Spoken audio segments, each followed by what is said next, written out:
കൊടുങ്ങല്ലൂരിലെ താലൂക്ക് ആശുപത്രിയിൽ നടത്തിയ ബ്ലഡ് ടെസ്റ്റിൽ ബി പോസിറ്റീവുകാരൻ ഒ പോസിറ്റീവായി മാറി. HCV നെഗറ്റീവായിരുന്ന ഇയാൾക്ക് HIV പോസിറ്റീവ് എന്നുള്ള റിസൾട്ട് അടിച്ചു കൊടുത്തു. ഈ ഫലം കണ്ട് സംശയം തോന്നിയ മനുഷ്യൻ മറ്റൊരു സ്വകാര്യ ലാബിൽ പോയി നടത്തിയ ടെസ്റ്റിലാണ് താലൂക്ക് ആശുപത്രിയിൽ റിസൾട്ട് മാറി എന്നുള്ള യാഥാർത്ഥ്യം മനസ്സിലാകുന്നത്.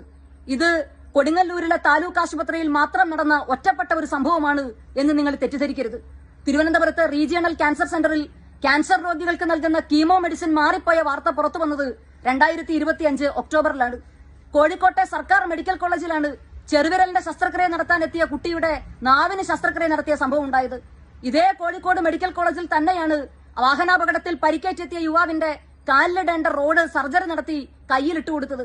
തൈറോയിഡിന്റെ സർജറി കഴിഞ്ഞ് ICUവിലായിരുന്ന ഒരു ചെറുപ്പക്കാരിയെ ഹോസ്പിറ്റൽ അറ്റൻഡർ പീഡിപ്പിച്ച വാർത്ത പുറത്തു വന്നതും കേരളത്തിലെ ഒരു ഗവൺമെന്റ് മെഡിക്കൽ കോളേജിൽ നിന്ന് തന്നെയാണ്.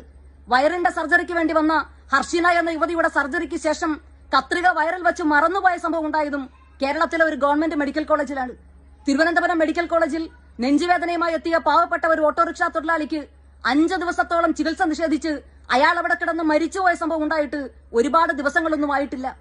ആ മനുഷ്യൻ ഒരു പട്ടിയുടെ ജീവന്റെ കൊടുക്കുന്ന വില പോലും മനുഷ്യജീവന് കൊടുക്കുന്നില്ല എന്ന് പറഞ്ഞുകൊണ്ട് തന്റെ സുഹൃത്തിനയച്ച വോയിസ് നോട്ട് പുറത്തു വന്നില്ലായിരുന്നുവെങ്കിൽ ഇങ്ങനെ ഒരു സംഭവം നടന്നത് ഈ ലോകം അറിയുമായിരുന്നില്ല. ഇങ്ങനെ നമ്മൾ അറിഞ്ഞതും അറിയാത്തതുമായിട്ടുള്ള എത്രയോ ചികിത്സാ പിഴവുകളും എത്രയോ അവഗണനകളും കേരളത്തിലെ സർക്കാർ ആശുപത്രികളിൽ സംഭവിച്ചു പോയിട്ടുണ്ട്. അക്ഷരാർത്ഥത്തിൽ കേരളത്തിന്റെ ആരോഗ്യരംഗം വെന്റിലേറ്ററിൽ അഡ്മിറ്റ് ആയിരിക്കുകയാണ്. ഈ കപ്പൽ ആടി ഉലയുകയല്ല, ഈ കപ്പൽ മുങ്ങി താണുകൊണ്ടിരിക്കുകയാണ് സാർ.